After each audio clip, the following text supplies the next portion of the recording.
Okay, we're going to get started. Good evening, everyone. We're going to thank everyone for joining us tonight. This is the Hispanic Center's virtual town hall on COVID-19, uh, life and death in Greater Reading.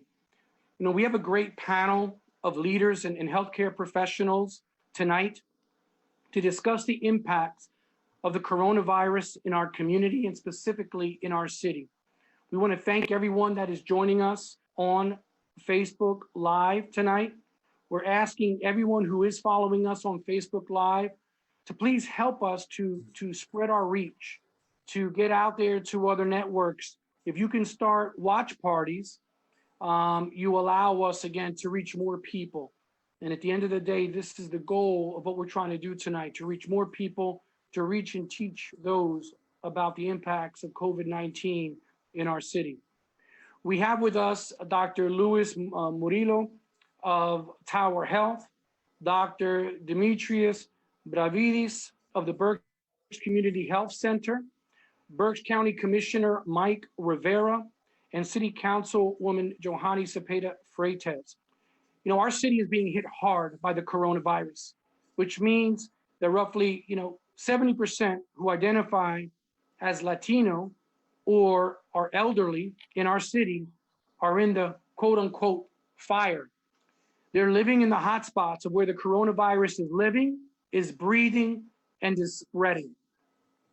The Centro Hispano's mission is to support and enhance the acculturation of the Latino population in the Greater Reading area through collaborative initiatives designed to enable families and individuals to improve their quality of life and the quality of life in their communities.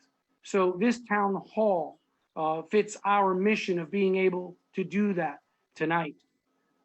Our strength in the community is not just with our voice, but in our direct services, our advocacy for the most vulnerable, and the trust and faith that our community has in us to be a leader and a convener in our community. So this is why we're providing these Reach and Teach town halls. This will be the first of many. And we can learn from one another and learn from each other on what we can do in our community to learn how we can stop the spread of this virus.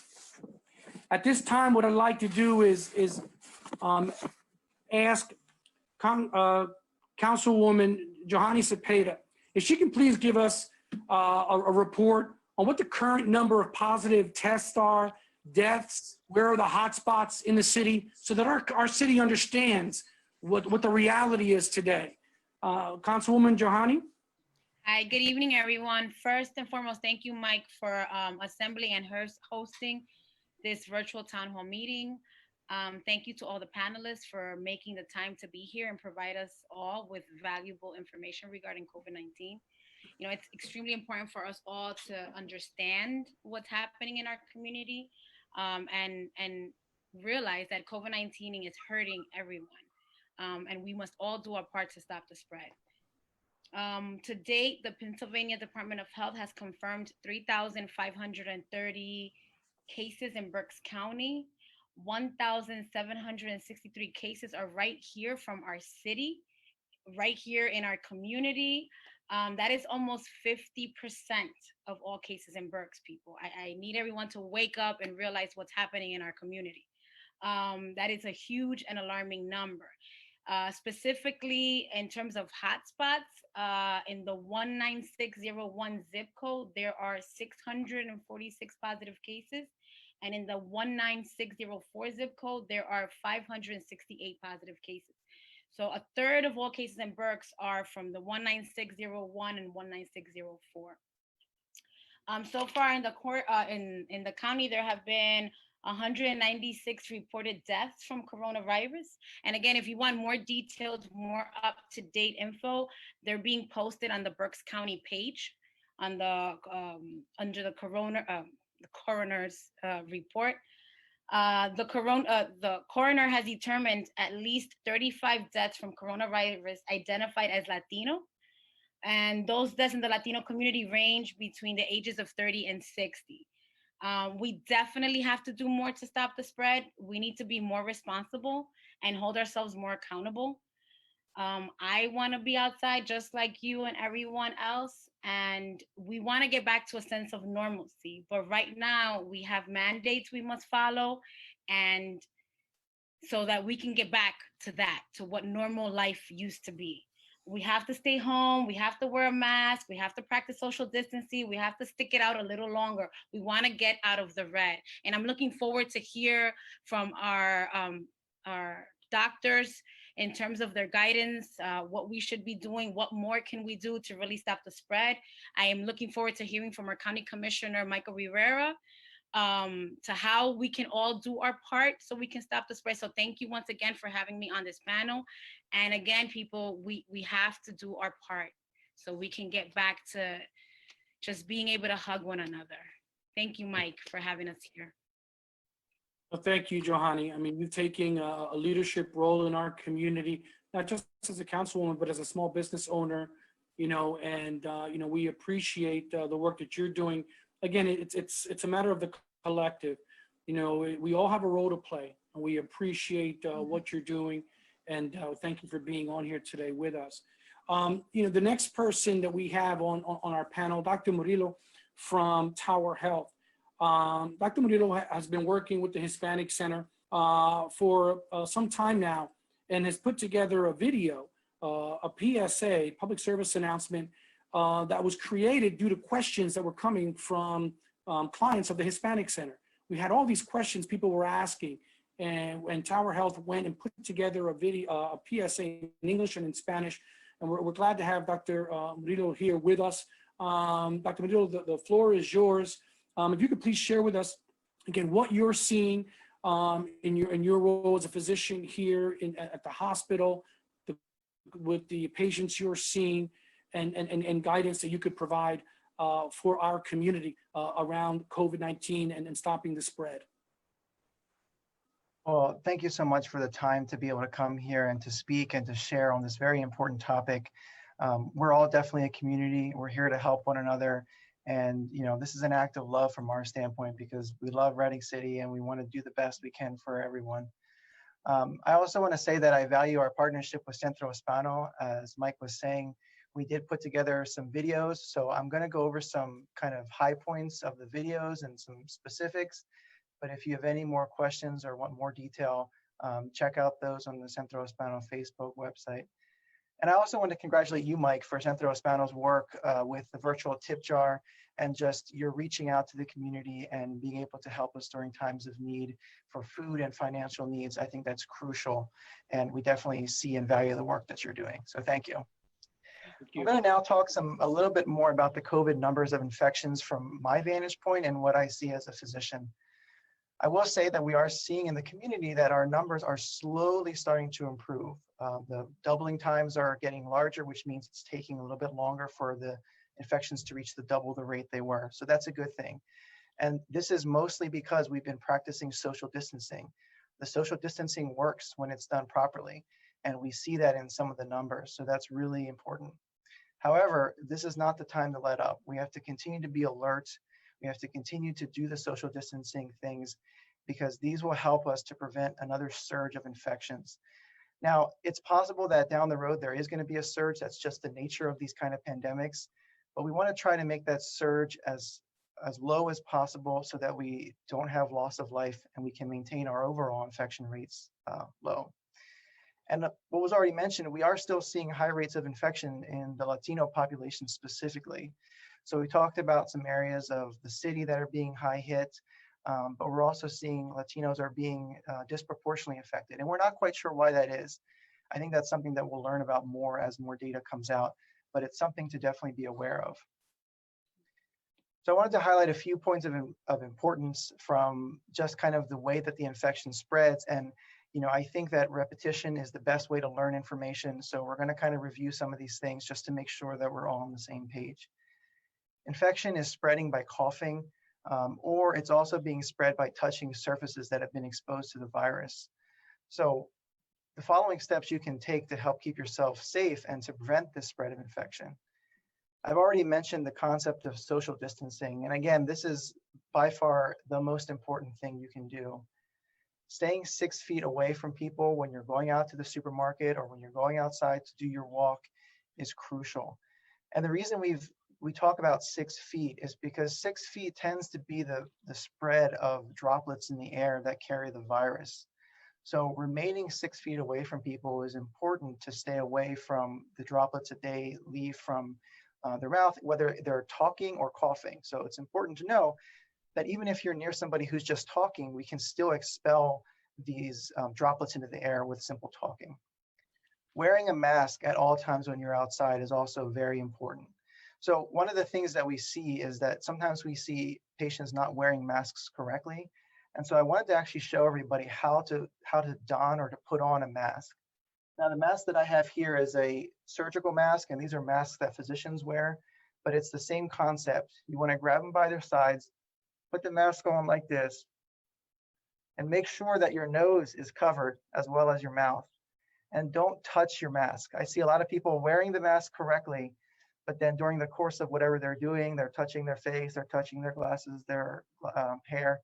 That is all ways to spread the infection. And when you take the mask off, you want to grab it from the strings here and pull it front off your face so that you don't cross-contaminate yourself.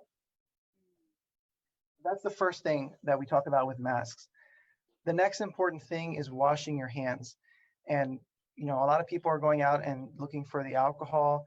Good old soap and water with warm water and soap for 20 seconds is the best you can do. And we say 20 seconds because that's about the time it takes to cover all surfaces on your hand. If you want a reminder, you can sing happy birthday to yourself twice, and that tends to be the average of what 20 seconds is. And when you wash your hands, make sure that you cover all surfaces, the backhands of your fingers, the fingertips that are often missed, and the thumb as well, and back down to the wrists. So this is why it takes 20 seconds, because you're washing your hands very thoroughly, and that's important.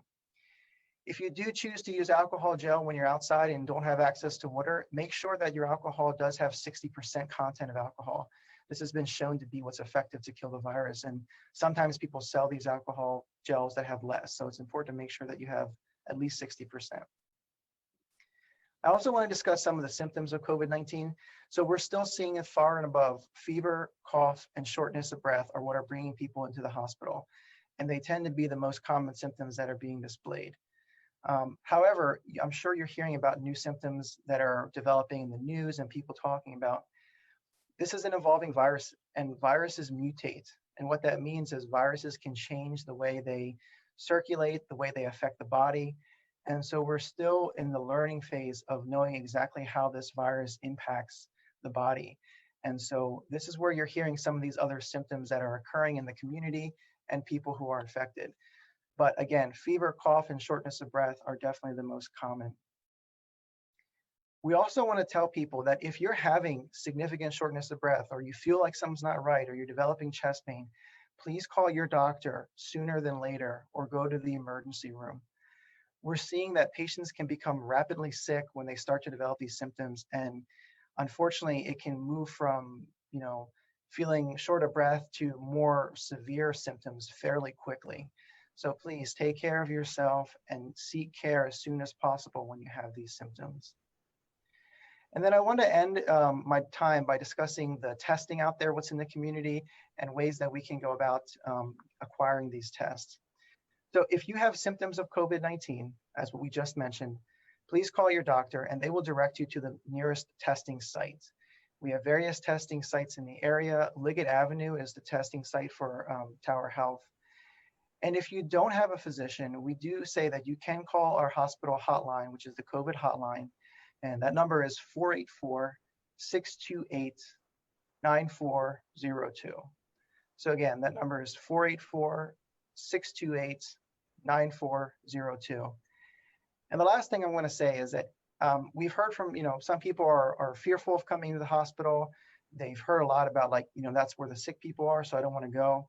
And I just want to encourage you, if you are sick, if you are feeling ill, please do not hesitate to come to your primary care doctor's office, come to the hospital, wherever you get your care, because we are taking extraordinary measures, our whole staff is, to keep you safe and to keep us safe.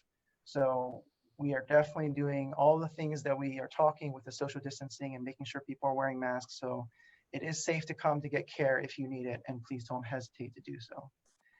So with that, I just want to thank you so much for the time, Mike, for allowing me to come on and to share these important things. And I look forward to dialoguing with you and everybody in the future. Thank you. No, we appreciate, again, your feedback. You're right. I mean, there is a fear factor, I think, in the Latino community about going to the hospital because that's where the sick people are. Or there's also the misnomer of, well, I'm going to be stuck with a big bill because I may be, COVID-19 positive. I may have the coronavirus positive, and I'm going to get a bill for $10,000, $20,000, and so they stay away from the hospital. And again, it's up to us to break those myths that are out there, that there's going to be these big bills waiting for them, that the COVID-19, testing is there should not be a cost for anyone that's being tested for that. So, again, so we appreciate you being on and ask you that you please stay on, maybe some question and answer period at the end of the call. But I'd like to bring on Dr. Bravidis, doctor from Berks Community Health Center. He joined us at our press conference a couple of weeks ago, and we're just so happy to have him here again. So doctor, again, thank you for being here. Again, you come from a perspective of what you're seeing and what you're dealing with from the Community Health Center, which serves so many people in our community. So again, I'd like to provide you the floor to share, what you're seeing. What guidance are you giving to patients that you're dealing with, and what are the things that our community needs to know and needs to do in order to help stop the spread of the COVID-19 in our city? Thanks, Mike. Thank you for the work you do, seriously. And thank you, everybody else, for participating in the call. I think it is really important. We are on the forefront of this, as you might imagine, at Berks Community Health Center. Our central location is on Penn Avenue, right in the middle of 19601, and we have a total of 4 locations all over. Rockland to the north and Oak Brook to the south. 2nd Street is also available. We see a lot of confusion, to be honest, and a lot of concern or anxiety on behalf of a lot of folks. And it's understandable because this is all new and difficult to understand. It's also difficult to explain, to be honest, in whichever language you choose, because we as doctors are also still learning and learn something new every day. We do see what Dr. Murillo mentioned earlier, that some folks are not taking things as seriously and think that this may just be another flu. This is not just a flu. People do not die as much or this quickly with the regular flu. And it's funny because a lot of folks refuse their flu shots, but then they're worried about when are we going to get the vaccine for this? Hopefully soon, and hopefully we will take that vaccine and actually be agreeable to it. There are questions about what the symptoms are, which Luis covered, of course. There are questions about, can I get testing, and what is it going to cost me? I can assure everybody, whether they have insurance or not, that if they have symptoms, like primarily the ones you mentioned, the fever or chills, the cough, the shortness of breath, And others are like a sore throat, but without the congestion that you usually get from allergies or a common cold. This thing, COVID, does not give you the sniffles, which is kind of interesting. But you can also have things like nausea, vomiting, diarrhea, rashes. If you have any of these, you can get tested, and you do not need insurance to get tested. All you need at this point in time is a doctor's prescription, as Louis said, to direct you to the closest testing facility. Currently, the two that we have are at St. Joe's Hospital by the airport on 183, which is a drive-through and is very easy. And the other is the Tower Health on Liggett Avenue, 1212 Liggett Avenue. You cannot just show up and ask to be tested. You do need a prescription. It is very easy to get one. I can talk on behalf of Berks Community Health Center. We are one call away. Right now, we are seeing patients mostly with telemedicine, just like we're doing now, essentially over the phone. But if you call, and our main number is 610-988-4838. I'll say it again, 610-988-4838. You can obtain an appointment with one of the providers, one of the doctors, most likely the same day, or else the next day, and a prescription can be sent on the spot. Let's say we fax it to one of those two testing centers, whichever is closest for you, in order to get tested. There should be no hesitation to ask for the test.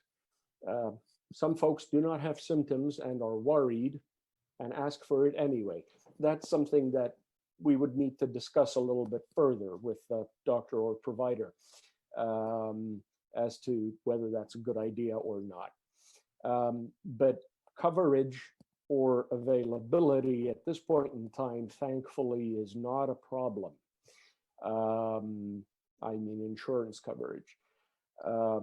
It was a problem a month or 6 weeks ago until we sort of got with the program.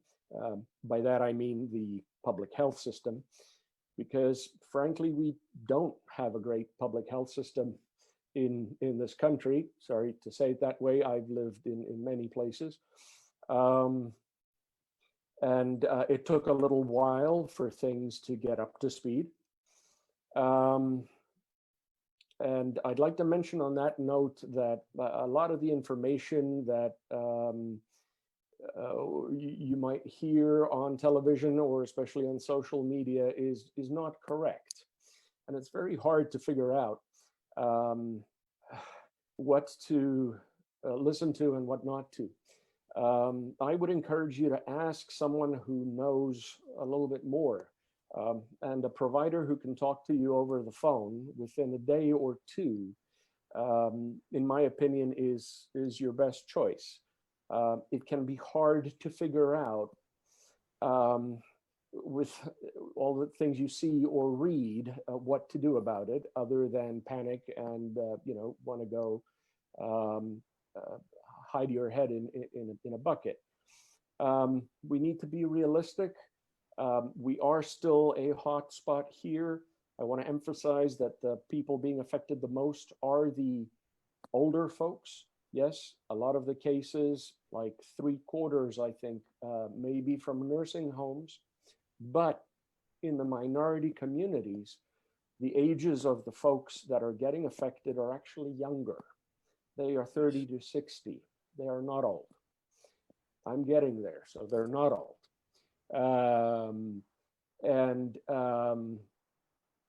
It's something we need to pay attention to. It is easy to say, I don't feel like wearing a mask, it's uncomfortable, or I don't believe that any of this is true. Okay, good luck to you. But the truth is that your mask protects me and my mask protects you, just like Joanne said at the previous conference. And washing your hands once or twice every hour is not too much to ask if you don't want to get really sick, because you can. And the last thing with the distancing, sometimes it's not that easy to do. 6 feet is quite a bit. It's 2 arms apart.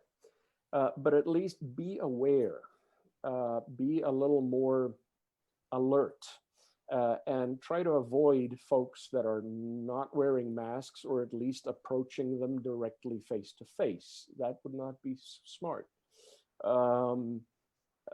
You know, you can turn a little bit to the side. I understand the anxieties about getting back to normal life. And yes, the economy does need to open. And no, we cannot stay in lockdown forever. And I hear some states talking about the universities in 9 months from now will already be closed. This is not a political discussion, but we need to be practical, I think, and realistic. So what you can do for yourself, and this is the gist of it, is to wear a mask. If you don't have a mask, Luis showed exactly how to put it on. If you don't have a mask, any towel or t-shirt does the job, okay? Anything, as long as you can tie it behind your head and it covers your nose and your mouth, not your eyes. And if you want some extra protection, you could add a coffee filter. This sounds stupid, it isn't. A coffee filter in front of your nose and your mouth, inside the piece of material, to help reduce and protect other people. I know we have a lot of freedom in this country. Again, sorry for saying it this way. A lot of folks forget that with our rights, we also have obligations towards others and towards the community, and that we have to care about protecting others, not only our grandparents, but everyone else. Wearing the mask, washing your hands to protect yourself, and keeping some distance practically. I'm sure things will start opening, and that they need to. But we need to have this sort of mindset to continue even when things start opening. Starting to hug and kiss like a lot of Latino or Mediterranean folks like to do, and starting to get close together without any masks in a bar sounds like an awesome idea right now, but I would not do that. And I want to go even more than you do. So it's, I think, just something we need to have in mind as we go forward. Thank you. Thank you. I appreciate it. And again, hearing from 2 medical professionals around, how important it is. It's the little things that matter most. The washing of the hands, the always wearing a mask when you're out in public. Again, it's a matter of protecting not only yourself, but those loved ones that are around you. 3 things that I heard about in terms of barriers to getting checked, the need for masks, and being able to talk to a doctor. I want to come back to those during the open session. But again, thank you both doctors for your feedback.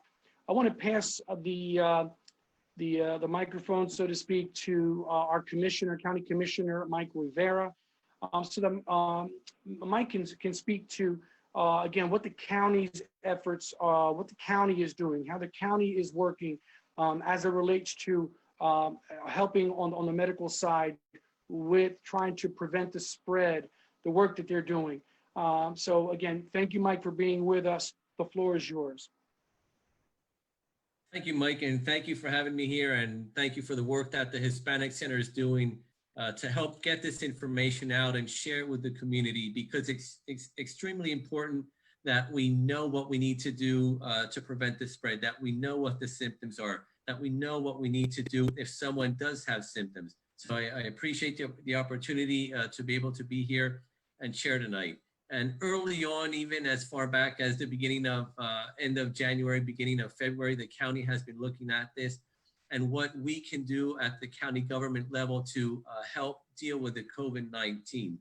One of the first things that we did early on was set up the COVID help desk. As of now, we've answered over 2,200 calls and replied to emails. We have a live person there, and they're there to answer any questions related to COVID. They will not give medical advice, but they will tell you where you need to call, where you need to go to be able to get the information that you need. If you need to call the help desk, the number there is 610-320-6150. Again, that is 610-320-6150. And we do have people there that answer the phone in Spanish. You will get a live person. Unless they're all busy, then it will go to voicemail, but they will get back to you. You can also contact the Help Center via email. The email address is covid@countyofberks.com. Again, that is covid@countyofberks.com.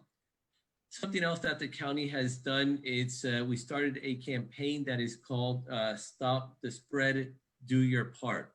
We have a website. The website information is doyourpart.berks. I'm going to show you some information here.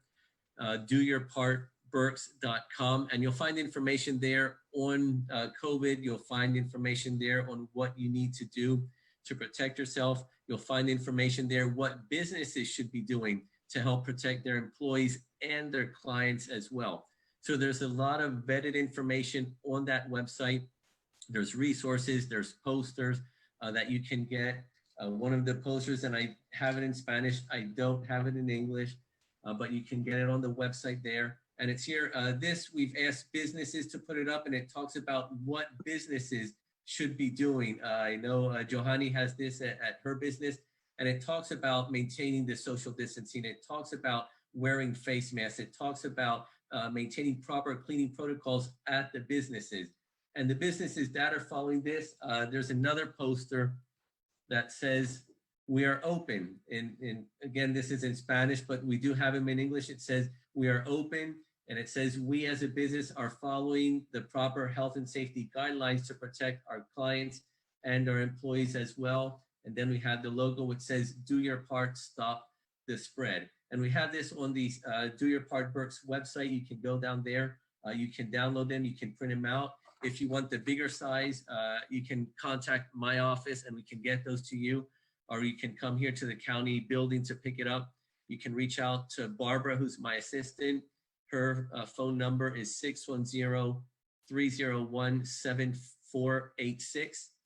Again, that's 610-301-7486. And her email is blopez@countyofberks.com.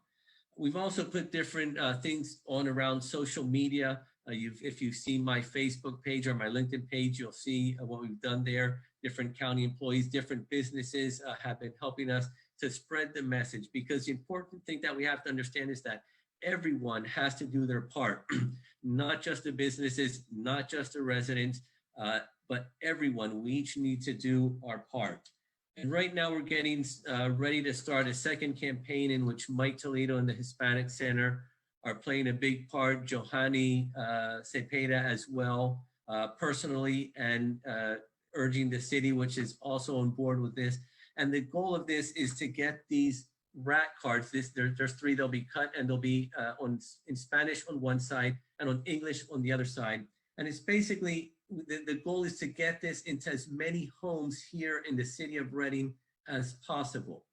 And it just has simple things that you need to do to help stop the spread. Wear a face mask, maintain social distancing, wash your hands frequently. Two other things that we talk on and that we emphasize here as well, that we see a lot happening, is one, do not travel. This is not the time to be traveling. Stay at home. The other question here is, should I have family members or friends come visit me from out of state or even from in-state, even from the area here? but can I have family and friends over? The simple answer is no. You should stay with your nucleus, the people that you live with, and they're the ones that should be at your home. You should not have people coming in to visit you, family nor friends, nor and much less people from out of state. I understand as a Hispanic culture, as a community, we love to embrace our family, we love to embrace our friends, but we have to understand that now is not the time to be able to do that, because we need to protect our elderly, we need to protect our family, we need to protect those who are the most vulnerable. We also have a flyer here that we'll be handing out. It will be a flyer and it will be a poster as well. And part of the group that is helping with this campaign here is going to be delivering these to different bodegas, different stores, hopefully at the community health center, at the hospitals, any place where people go. We're going to ask to have this on the front of, on the window in the front and throughout the store. And it's just a reminder, you see the pictures, there's not a lot of wording. The idea is to keep it front of mind that we have to do these things to be able to help stop the spread. These are some areas that we're looking at. We're also doing ads on the radio. You may have heard the ads on La Mega or Rumba. We're doing an ad in El Palo magazine.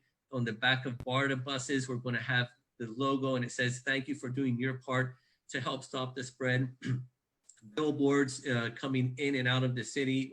Thank Lamar has been a great partner throughout this whole process. So there's just different ways to stay in front of the people, to stay out there, to remind them that we each have to do our part to help stop the spread.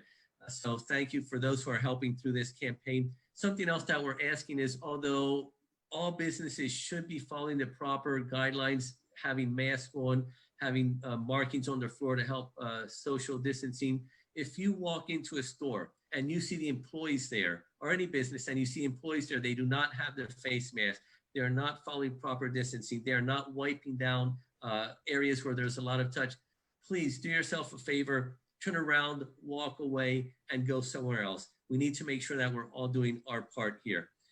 So that's what the county has been doing. We are very vocal about having people follow health and safety guidelines, asking people to follow the CDC guidelines for the businesses, and helping people understand that each one of us, Mike, has to do our part to help stop the spread.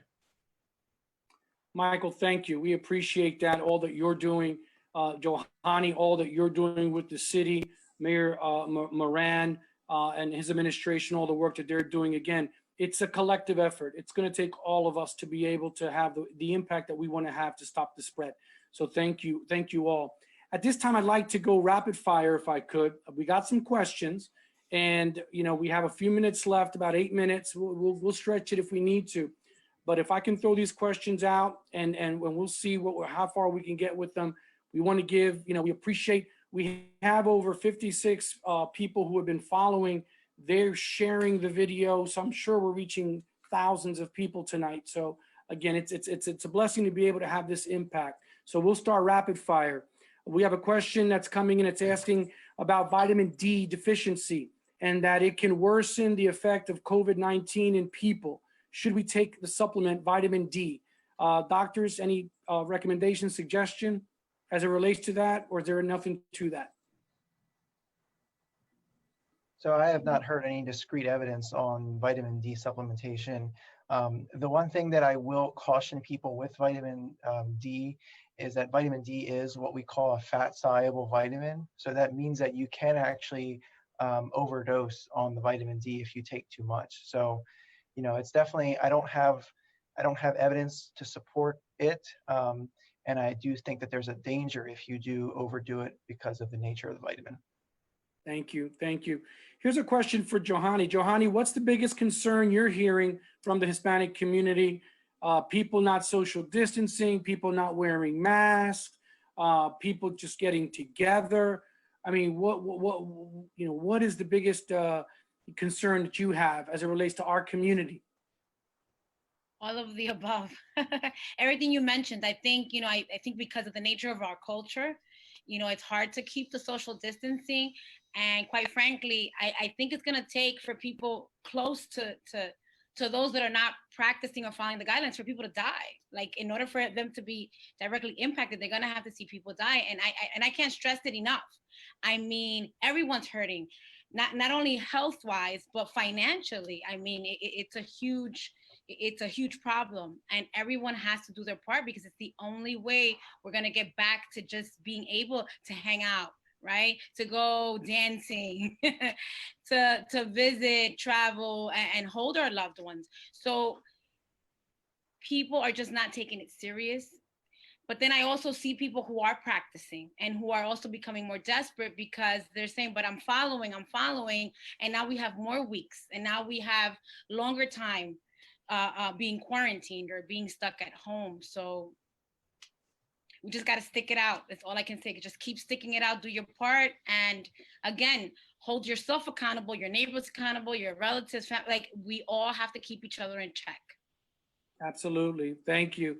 Dr. Ravidis from Tom Rader of WFMZ News. He's asking, what do you think the biggest struggle is in the public health care system?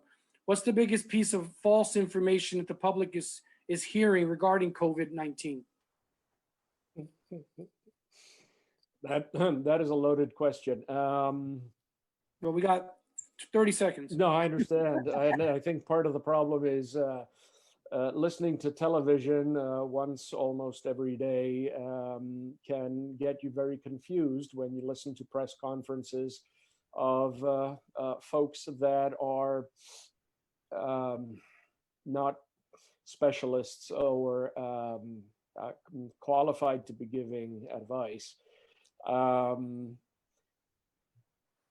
I think just thinking about it a little bit and asking somebody that you trust and trying to get your information from a more reputable source is the best you can do. Thank you. Dr. Murillo, Anthony Orozco from the PA Post is asking, why are there so many positive cases in Reading, but relatively few Latino deaths when compared to other ethnicities in Berks? So I think that we've seen this even at the State Department level or CDC level. It's historically difficult to get true numbers on, ethnicity data. Some districts report out race, they don't report out ethnicity, and so it's difficult to know the true nature of how many Hispanic deaths are actually occurring. So I can't speak on the epidemiological data. I just can tell that sometimes there's inconsistencies, which can lead to answers that don't line up clinically with what we're seeing. And then to answer the second part of that, which is why are there so many cases in Reading City? I think there's a multitude of things. So, we have crowding in the city, in city areas, which is why you see high cases in Philadelphia and big cities. Crowding makes it difficult to socially distance. People living in multi-generational houses where multiple people live in the same house makes it difficult to social distance. And I think that's why in Berks County, there's a big discrepancy. There's the suburban and then there's the urban. And the urban are the ones that are really hurting right now and why we're having this event, because they are the ones at risk just geographically and because of the social economics of what is going on in the city. Thank you. Thank you. We have a question here from Luis Garcia. Mike Rivera, I'm going to ask you, what resources are available to the community to get masks, gloves? There are many people downtown who are not following these guidelines. Is there a way to get masks to the members of the community? Mike? Yes, definitely. That's a great question. Right now, the county will be providing 5,000 masks for people in the city of Reading. We have 2,000 of those available. 400 have been already picked up by Barrio Alegría, so they will be distributing them, and we're looking at now at locating them at different areas, different nonprofits where people will be able to go and pick them up. We understand the needs of people having to wear masks. A lot of times if you have the surgical mask, after a while they start tearing. So these will be cloth masks that you can actually wash and reuse over and over. So we will be getting information on that once we have the locations. The press release will go out. But if you need one right now, you can again reach out to my executive assistant, Barbara Lopez, at 610-301-7486, and we'll make arrangements for you either to come pick them up or to somehow get them out to you. Thank you so much, Mike. And again, thanks for the questions, everyone. I mean, we appreciate, everyone being a part of what we're doing. Again, we are right now trying to raise awareness around such an important issue. This is so important. We cannot do it on our own. The Centro Hispano can't do this by themselves. The county commissioner can't do it by himself. The doctors, only the way that we have an impact is through the collective, through this collective that we have going. And we invite everyone that's on the call, everyone that's following, to please join us. Join us in this movement. Join us in our efforts to help prevent the spread of this virus. We all want to get back to some sense of normalcy, but it's not going to happen until we all do our part. It's going to get worse before it gets better. But if we do the things we need to do now, the sooner we'll get back to what we hope to be a new normal moving forward. So again, we appreciate our guests tonight and giving of their time to helping to raise awareness of the crisis that we're in. And there's no doubt about it, Reading, we are in a crisis. This virus is killing our family members, whether it's an extended family member, a grandparent, a friend, a coworker. People are dying. We must do our part to prevent the spread of this virus. No matter how big the challenge is in our community, we need to do our part. There are so many things that we could be doing right now, also while we're at home, protecting ourselves. We have the 2020 census, okay? Everyone at home should be completing their 2020 census forms at this time. The Hispanic Center has helped complete over 500 census forms. So if you need help, we're here to do that. In 2 weeks, we're going to be voting. If you have not yet, reach out and get your mail-in ballot so you don't have to go out to the polls. Okay, your vote is your voice. Your voice is your vote. Okay, in 2 weeks, make sure your voice is heard. Elections still matter. We need leaders that represent us. On this call today, because you voted, we have Councilwoman Freites here. We have Commissioner Rivera here. Your vote matters. So again, on behalf of our guest tonight and the Centro Hispano family, we want you to take care of yourself. Know that we're here for you at the Centro Hispano. God bless and good night. At this time, we're going to transition to the Spanish portion of the town hall. So I'm going to pass the baton to my friend Mike Rivera. And Mike, you can take the call, you can take the lead from here in facilitating and doing what we did for our English-speaking members of our community. We can start rocking and rolling in Spanish. Thank you, Mike. Sounds good. Thank you very much, Mike Toledo. Buenas noches a todos. Es un placer estar aquí con ustedes. Me alegro que estén aquí, que puedan ver esta información que es tan importante y tan relevante. Hoy vamos a tener varios invitados aquí que nos van a estar hablando sobre el COVID-19. Y usted dirá, bueno, esto ya va por un tiempo, ¿por qué tenemos que seguir hablando? Porque esto no ha terminado aún y no va a terminar hasta que cada uno de nosotros haga su parte. Y tenemos que estar bien claro de que esto es algo que es serio, es algo que tenemos que tomar seriamente porque puede tener un impacto en nuestra familia y en nuestra comunidad también. Y esto lo está llevando a cabo el Centro Hispano. Le damos las gracias a ellos por estar llevando a cabo esto. Le doy las gracias también a los doctores y a Johanny que están aquí con nosotros el día de hoy. El Centro Hispano está haciendo esto porque esto es parte de su misión, el compartir información relevante, el educar a la comunidad hispana para que puedan tomar decisiones informadas con respecto a su salud, sus economías y todo lo demás que tenga que ver con nuestra comunidad aquí hispana en la ciudad de Reading y en el condado de Berks. Así que si usted está viéndonos, por favor, comparta esta información, invite a otros amistades, familiares que se unan a usted para ver esta información que es tan importante y tan esencial para nuestra comunidad. Tenemos a 3 invitados hoy. La primera de ellos es Johanny Cepeda. Y Johanny Cepeda, muchos de ustedes ya la conocen. Johanny es la dueña de Mi Casa, Su Casa en la calle Penn, aquí en la ciudad, y también es concejal de la ciudad de Reading. Así que Johanny nos va a hablar sobre los números, los casos que hay aquí en el condado de Berks, cuáles son las áreas más afectadas en la ciudad de Reading y otros números relevantes que deben de conocer y entender en relación al COVID. Johanny, bienvenida y por favor compártenos esta información tan importante que tú tienes. Bueno, primeramente saludos a todos, muy buenas noches. Quiero dar las gracias, a ambos, Mike Toledo, por organizar esta reunión virtual. También gracias a los demás invitados por estar presente con nosotros y proveernos más información sobre el COVID-19. Gracias a nuestro comisionado Rivera, que también está dándonos información acerca de qué podemos continuar haciendo para prevenir. Como Mike siempre dice, hay que poner de su parte, hacer su parte para parar la propaganda del COVID.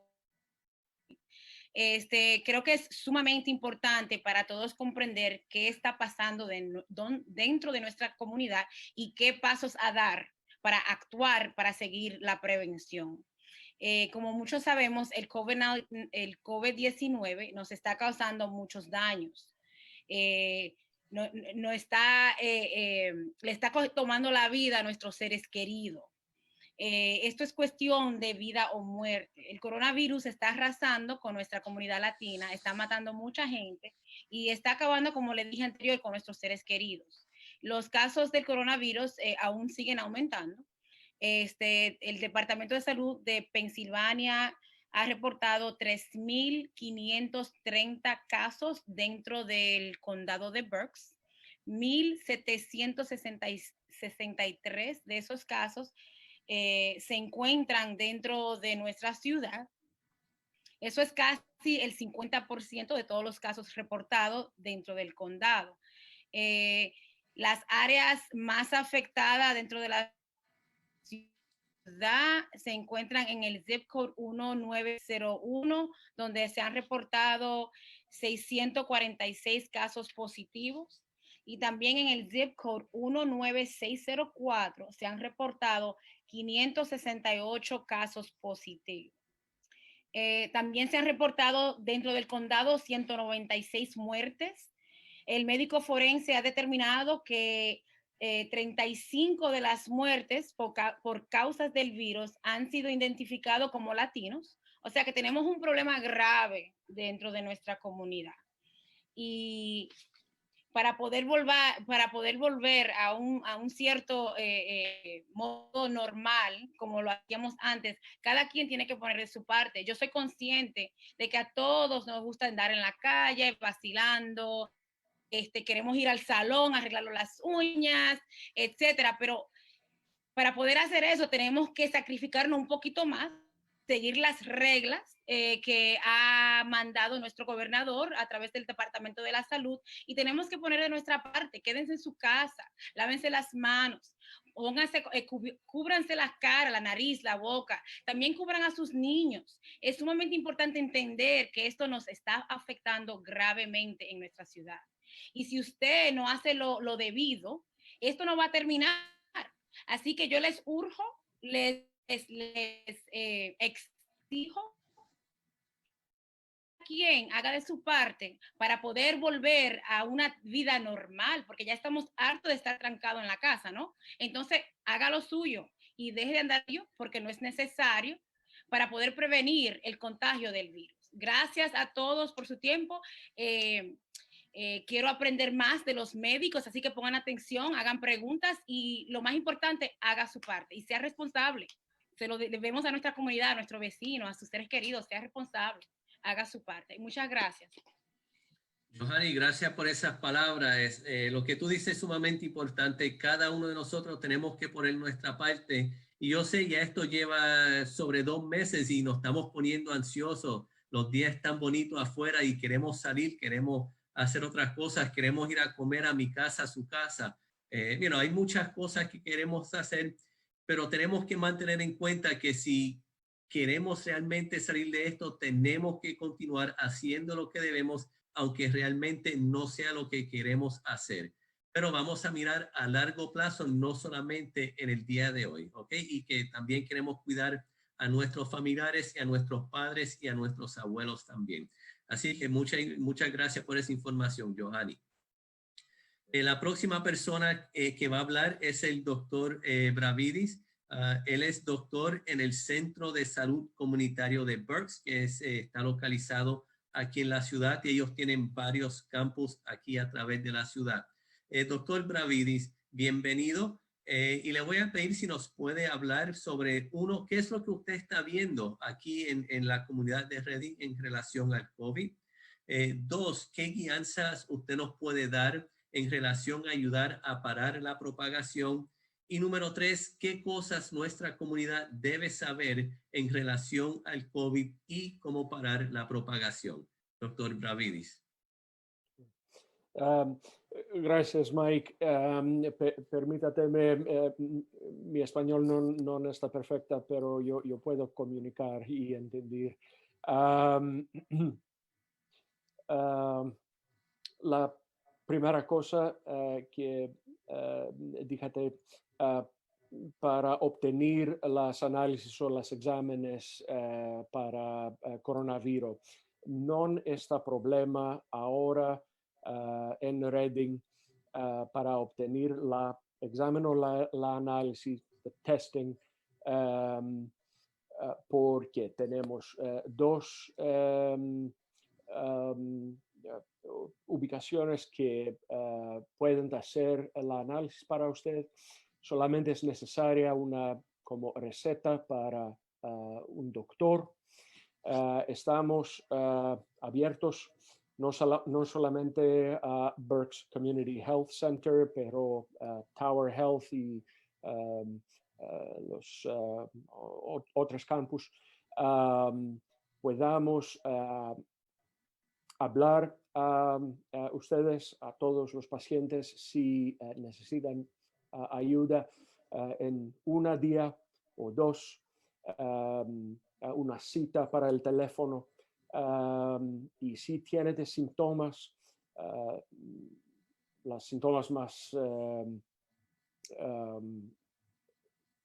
comunes están fiebre o fríos, tos y dificultad a respirar. Pero también dolor de garganta, náusea, vómito, rashes al piel. Puede obtener una cita con nosotros en 1 o 2 días. Llámanos a la clínica. Tenemos 4 ubicaciones y estamos abiertos para ustedes, podamos ayudar.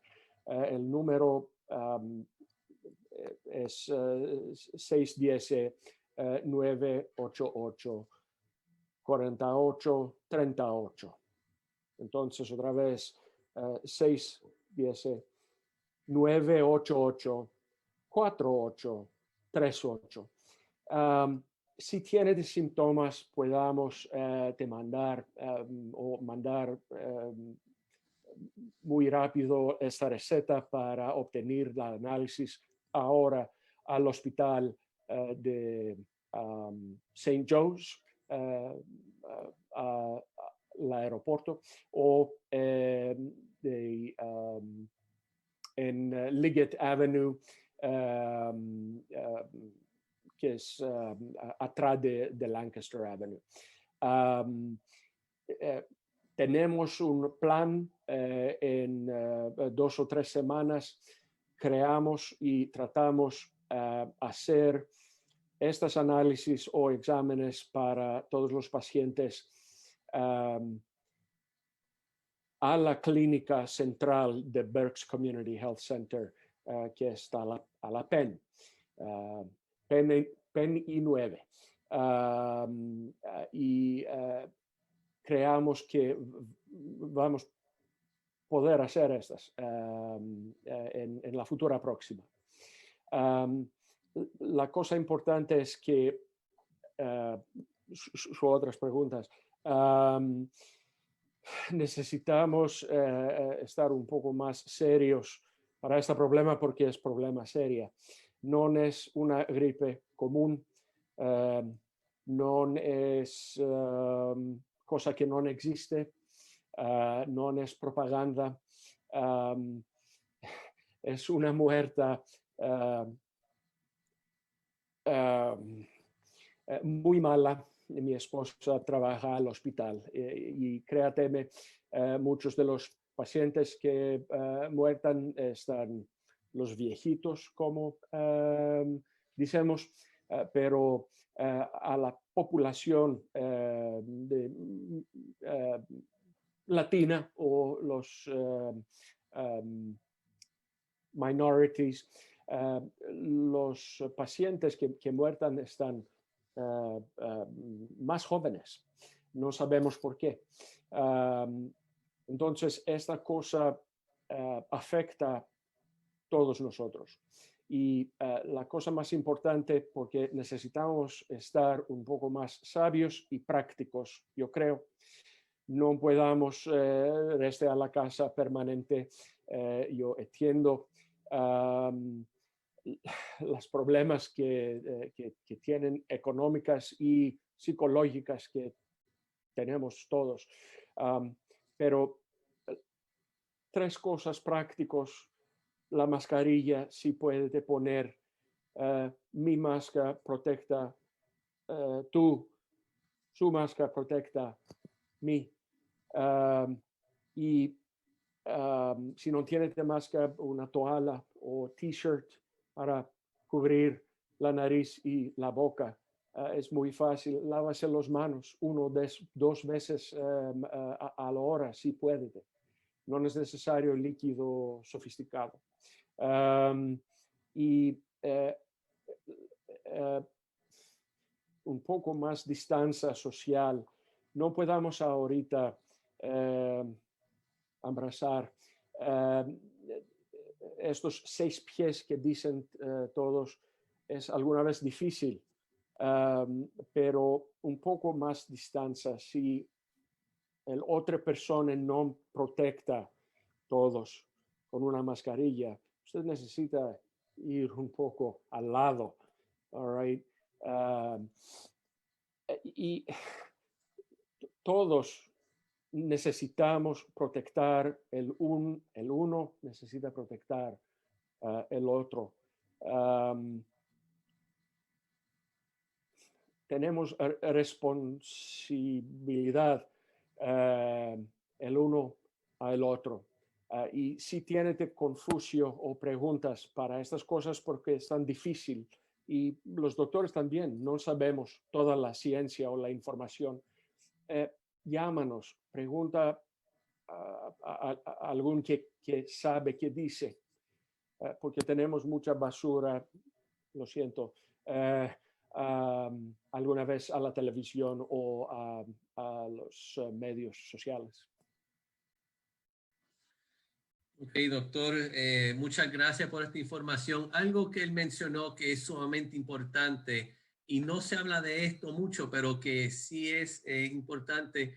Esto no solamente está teniendo repercusiones en la salud física de nuestra comunidad, sino también en la parte económica. Muchas personas están sufriendo y también en la parte de salud mental, en la parte psicológica. Y esto no son cosas que pero hay personas que están en su casa todo el día, están pasando por dificultades a lo mejor domésticas, dificultades financieras. Y esto, aparte de ser un problema de salud física, también es un problema de salud mental. Y al pasar el tiempo, si no hacemos los cambios necesarios para mitigar a la propagación, los efectos de la salud mental van a ser aún mayores todavía de lo que están haciendo ahora. Así que es sumamente importante que sigamos lo que están recomendando los doctores aquí. Ya el doctor Bravidis habló.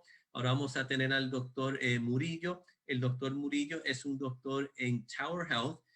Tower Health hizo unos videos en relación al COVID, cómo podemos prevenirlo, qué cosas tenemos que hacer cada uno de nosotros diariamente. Así que, doctor Murillo, bienvenido. Y les voy a hacer a usted las mismas preguntas para que nos hable. Uno, ¿qué es lo que usted está viendo en la comunidad en relación al COVID y principalmente en relación a la comunidad hispana? Número 2, ¿qué guianza nos puede dar para ayudar a prevenir la propagación? Y número 3, ¿cuáles son las cosas más importantes que usted cree que nuestra comunidad debe saber en relación al COVID? Gracias por su tiempo y su interés en mantener nuestra comunidad sana y segura.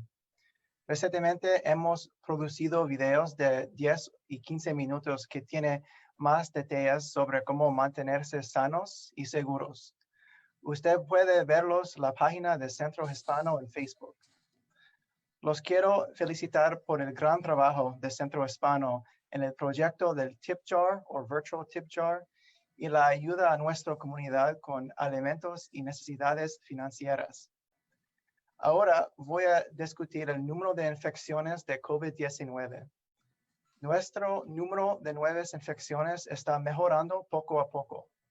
Esto se debe a las medidas de distanciamiento social. Debemos seguir estando alerta para que no empeoramos. Siempre existe el riesgo de que el número de infecciones aumente nuevamente. Todavía estamos viendo altas tasas de infección en población latina. Me gustaría destacar algunos puntos de importancia. La infección se propaga al tosar o tocar superficies que tiene el virus. Los siguientes pasos pueden seguir para prevenir la infección.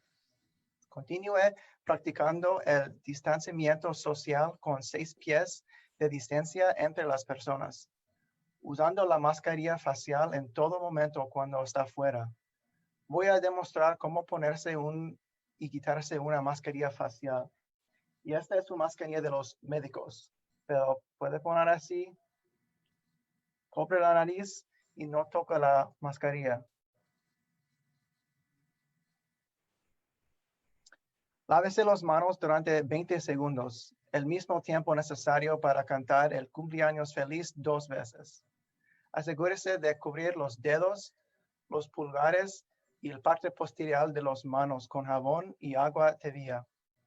El gel de alcohol se puede utilizar también, pero debe ser superior a 60% de alcohol.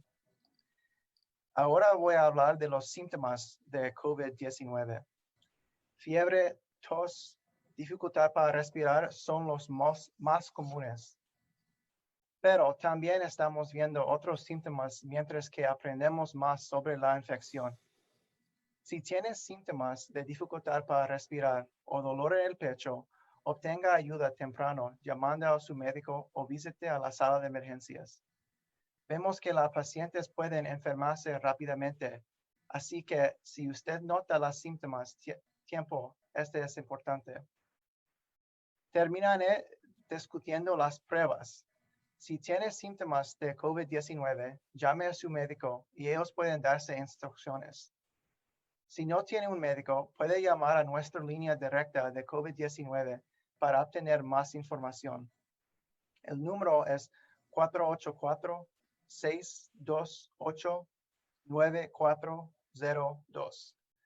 Y otra vez, 484-628-9402. Si usted está enfermo, le recomendamos que no tenga miedo de venir al hospital porque nuestro hospital está tomando muchas precauciones para mantener a los pacientes seguros. Gracias por su tiempo. Doctor Murillo, muchas gracias por esta información, y algo que usted dijo que es sumamente importante es que los números de COVID han bajado aquí en el condado de Berks. Ya vemos cómo han subido, ahora están empezando a bajar, pero como usted dijo, eso puede cambiar en cualquier momento si nos descuidamos y si dejamos de tomar las medidas necesarias para prevenir la propagación. Así que muchas gracias por su información. Si usted quiere ver los videos del cual habla el doctor Murillo, por favor vaya a la página de Facebook del Centro Hispano, que es donde está viendo este programa, y los va a encontrar ahí.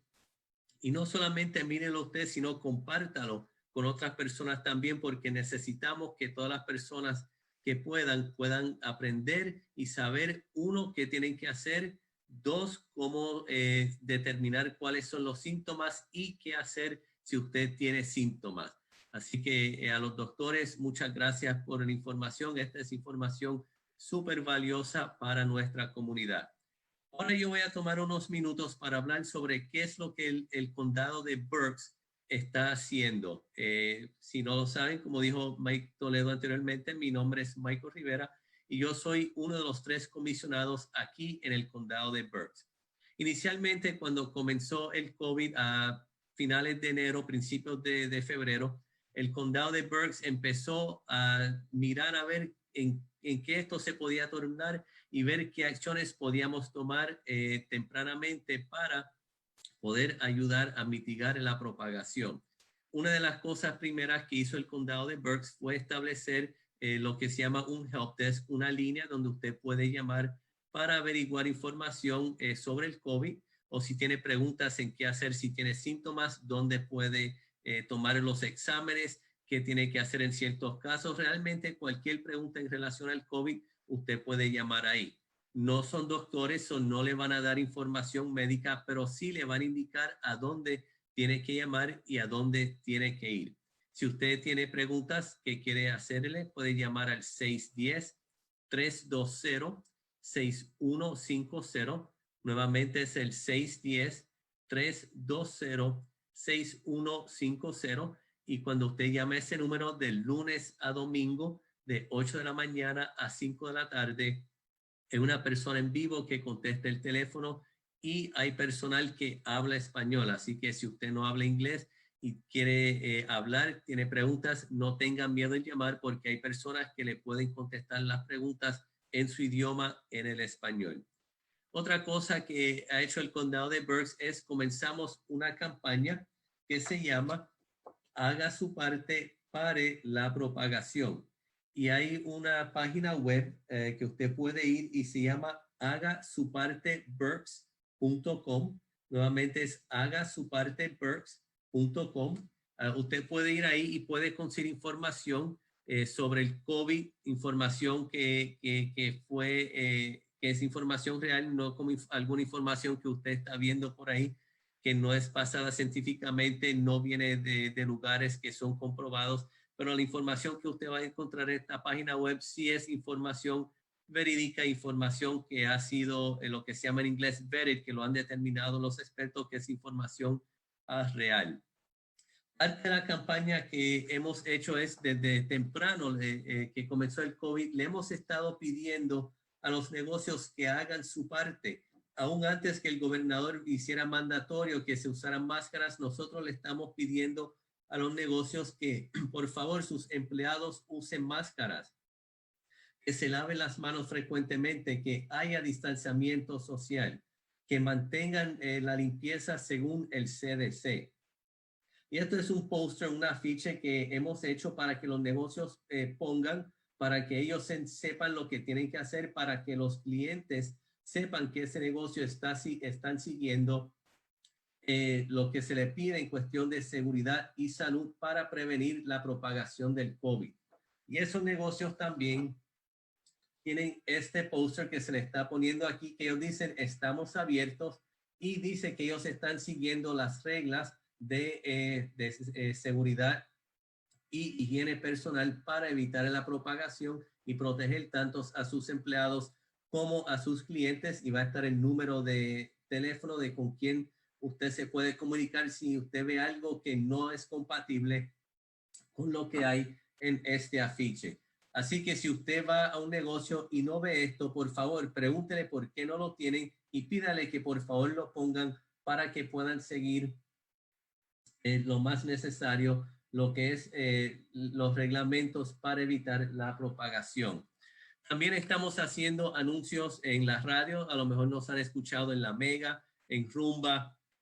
Estamos también haciendo lo que es haga su parte, este logo, dándole las gracias por hacer su parte en la parte de atrás de las guaguas amas, en cruzacalles, en diferentes lugares, porque lo que queremos hacer es que podamos mantener enfrente de nuestra mente en todo momento lo que tenemos que hacer como personas para poder mitigar la propagación.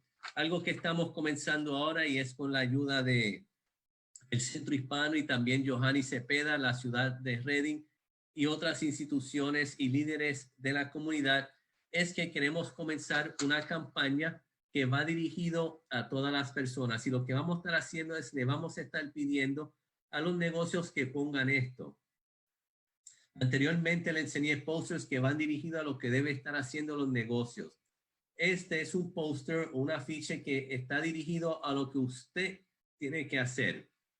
Use máscara, lávese las manos, mantenga el distanciamiento social. Algo que es sumamente importante que tenemos que tocar es, usted no debe de estar viajando. Eso no es un momento para estar viajando, ya que usted puede traer la enfermedad de otras personas.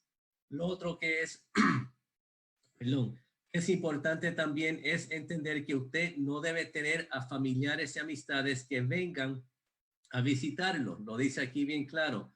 No. ¿Por qué? Porque usted no sabe quién está enfermo y puede traer la enfermedad a su casa simplemente por un familiar o un amigo que usted quería ver que no ha visto hace tiempo, y entonces no está limitando la propagación del COVID. Esto lo estamos haciendo para proteger a los más vulnerables, a los ancianos, nuestros abuelos, nuestras abuelas, porque ellos son los que más están muriendo del COVID. Así que cada uno de nosotros tenemos que hacer nuestra parte. También vamos a estar distribuyendo estos afiches y van a estar en inglés y en español. Y esto se va a estar poniendo, queremos que lleguen a las más casas posible aquí en la ciudad de Reading. Disculpen, tengo la garganta seca. Y esto se va a estar distribuyendo en las tiendas, en las comidas que se están haciendo a través del Centro Hispano, a través de Olivets, a través de otras organizaciones, porque queremos que usted tenga esto en su casa para acordarle de lo que usted debe estar haciendo y de lo que no debe estar haciendo para mitigar la propagación. Es importante entender que todos tenemos que hacer nuestra parte. Lo que le estamos pidiendo también es, si usted va a un negocio y usted ve que ellos no están siguiendo lo que tienen que seguir, si hay personas que no tienen máscaras, si no hay distanciamiento social, si no están limpiando las áreas que las personas tocan, por favor, dé la vuelta, salga y vaya a otro lugar, porque usted no está haciendo ningún bien. Usted puede enfermarse ahí y de vez entonces enfermar a otros. Así que cada uno de nosotros tenemos que hacer nuestra parte. Cada uno de nosotros tenemos que hacer lo que nos corresponde para poder parar esta propagación del virus. Hay que tener en mente también que esto no es cuestión de 1 o 2 o 3 semanas más. Esto puede continuar por meses, puede volver en el otoño, puede volver nuevamente en la primavera y puede volver más fuerte de lo que está ahora. Así que tenemos que acostumbrarnos a mantener todas estas cosas que estamos mirando aquí, porque puede que tengamos que estar haciendo esto por un buen tiempo. Pero si queremos salir de esto, tenemos que tener esto en mente. El condado está comprometido a seguir promoviendo el que usted haga su parte para prevenir la propagación. Otra cosa que estamos haciendo es, estamos entregando 5,000 máscaras, y esto va a estar siendo entregado a través de diferentes instituciones sin fines de lucro, a través de del distrito escolar y de otras maneras. Ya pronto vamos a tener una información en la prensa en donde usted puede ir a buscar su máscara. ¿Ok? Michael.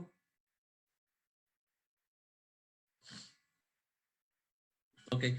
Mike, if we could take questions. I don't know if Barbara might have some questions that came through. Ok, vamos a pasar ahora al tiempo de preguntas. Bárbara, si puedes prender tu cámara y dejarnos saber qué preguntas, si alguna, hemos recibido a través de Facebook. Hello, ¿me pueden escuchar?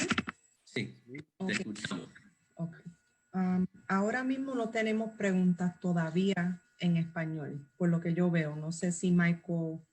No, I don't see any in Spanish, but there were a couple in English as it relates to the gloves. If you can maybe share, Barbara, those questions. I believe Joey Miranda had a question as it relates to the use of latex gloves. Is it a recommendation, not a recommendation? How should gloves be used? So if maybe the doctors could speak on the latex gloves, I think that would be a good start. Perfecto. So, la pregunta que llegó en inglés, no en español, pero la pregunta es en relación al uso de guantes de látex, los guantes plásticos que usted ve personas usando, que usan los doctores en las oficinas médicas, en los hospitales.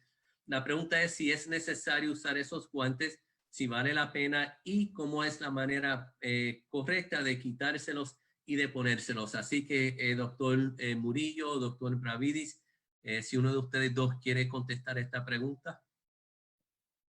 Sí, yo puedo hablar. Los guantes no ayudan en general. No tenemos suficientes y están más necesarios para el hospital y los proveedores médicos. No ayuda en general el público porque no puede tener los guantes limpios y es más fácil prácticamente limpiar las manos más frecuente. Si tienes estos guantes plásticos, en 5 minutos o menos vas a estar sucios y usted va a tener problema más grave que anterior. No ayudan solamente si puede cambiar muchas veces, pero no tenemos suficiente número de estas cosas. Entonces es más fácil y práctico de lavarse las manos. Okay. Muchas gracias, doctor Bravidis. Doctor Murillo, ¿usted quiere añadir algo? So I'll answer the question in English. I agree that gloves are, I think the most dangerous thing about gloves is that it gives a sense of false security. And so what I mean by that is people wear the gloves and then they think that the same rules don't apply to washing hands or they're invincible. And I can't tell you that the amount of times that I've seen people, even just going to the supermarket to buy stuff, I'll see people, touching the cart, then touching their face, and then touching the door, then touching their face. The glove can be dirty, just like your hands. And I think the dangerous thing is if you feel more confident or have false security with the glove, you're more likely to touch your face and you're more likely to get sick. And so there's nothing wrong with using your hands and just making sure that you wash them frequently and using the alcohol gel like we talked about. That's the best way to kind of keep yourself safe so that you know what you're doing with your hands. Okay.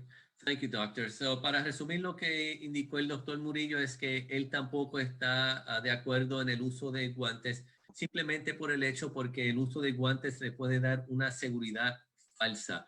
En otras palabras, usted dice, bueno, tengo guantes, estoy protegido, así que usted va al supermercado, toca el carrito, toca los productos, entonces luego le pica la cara y usted con el guante se toca la cara y realmente no está haciendo nada. Él dice que ese sentido de seguridad falsa, usted está más propenso a hacer cosas con las manos que no debe porque cree que está protegido cuando en realidad no lo está. So, él indica que es mejor simplemente no usar guantes y lavarse las manos frecuentemente o usar el desinfectante de manos si no tiene agua y jabón cerca. Ok, Bárbara o Mike, ¿hay alguna otra pregunta, ya sea en inglés o en español, que los doctores o alguien pueda contestar? Sí, hay otra pregunta. ¿Cuáles son los recursos que tenemos disponibles ahora mismo en la comunidad para obtener máscara o guantes? Y también dice, hay mucha gente en el área downtown que no están siguiendo las guías que necesitan, los protocolos, como no están Los protocolos. Ok, yo voy a hablar de la máscara, entonces le voy a pedir a la concejal Cepeda que por favor hable sobre el segundo punto.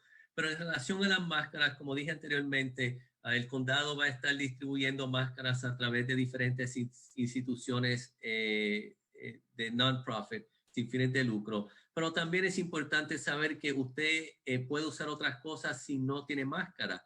Si no tiene una máscara, puede usar una bandana y se la puede virar. Lo importante es, como dijo el doctor Murillo, es cubrirse la nariz y la boca también. So puede usar una bandana. Si no tiene bandana, puede usar, y no sé la palabra en español, pero es un scarf que uno usa en el invierno para cubrirse del frío. Usted puede utilizar eso también para cubrirse la boca y la nariz. Y en última instancia, si no tiene ninguno de esos, pues mire, coja una camiseta y póngaselo cubriéndose la nariz y la boca. El propósito de la máscara es proteger a la otra persona. Mi máscara lo protege usted, su máscara me protege a mí. Así que es importante que usted use algo para cubrirse la boca y la nariz para no pasar esas gérmenes o enfermedades a la otra persona que tiene de frente. Johanny, si quiere hablar sobre el segundo punto que trajo Bárbara.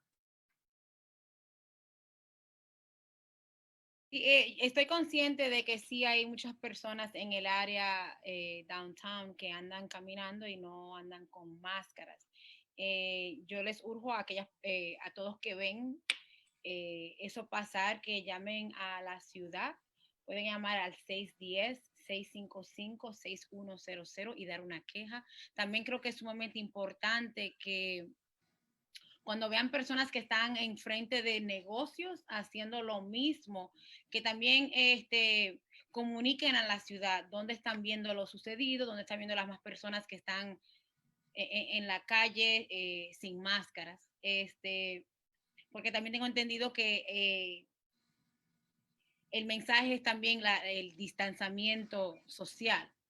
Y creo que hay personas que cuando uno se le acerca y bueno, yo trato de mantenerme lejos de todo aquel que no tiene máscara, primeramente, el que no tenga cobertura, pero creo que también la gente tiene que ser un poquito más educada y entender que la cobertura es absolutamente esencial, es necesaria, porque tiene que proteger al otro tanto como al que anda en la calle. Pero por favor comunicar a la ciudad y para que yo, muchas veces veo la policía andan en la calle tratando de hacer que la gente se mueva, que regresen a su casa o regresen a algún sitio. Gracias, Johanny, por esa información. Y como dijo ella, como dijo los doctores, como ha dicho Mike Toledo, es importante que cada uno de nosotros hagamos nuestra parte, porque esto es algo que es serio, es algo que es real y es algo que no se va a ir a menos que todos nosotros hagamos nuestra parte. Se nos está acabando el tiempo ahora, así que le paso el micrófono a Mike Toledo. Él va a tener unas palabras de conclusión. Gracias, Mike. Apreciamos a nuestros invitados de esta noche por dar su tiempo para ayudar a reconocer la crisis en la que estamos viviendo en Reading. Este virus está matando lentamente a nuestras familias. Todos debemos hacer nuestra parte. Desafío para prevenir la propagación de este virus. No importa cuán grande sea el desafío en nuestra comunidad, hay tantas cosas que podemos hacer ahora mismo mientras estamos en casa. Tenemos las formas del censo de 2020 que cada una de nuestras familias pueden completar en este momento. El Centro Hispano ha ayudado a más de 500 familias a completar su censo. Cada familia en Reading debe completar su censo. En 2 semanas tendremos el derecho a votar. Todavía hay tiempo para solicitar una boleta de votación por correo para que se escuche su voz mientras te proteges del virus. Las elecciones todavía importan. Necesitamos líderes en nuestra comunidad que nos representen. Es por sus votos que tenemos al comisionado Rivera y la concejala Cepeda Freites. En nombre de nuestros invitados de esta noche y de la familia de Centro Hispano, por favor, cuídense. Sepan que estamos aquí para ustedes en el Centro Hispano y que Dios los bendiga. Buenas noches.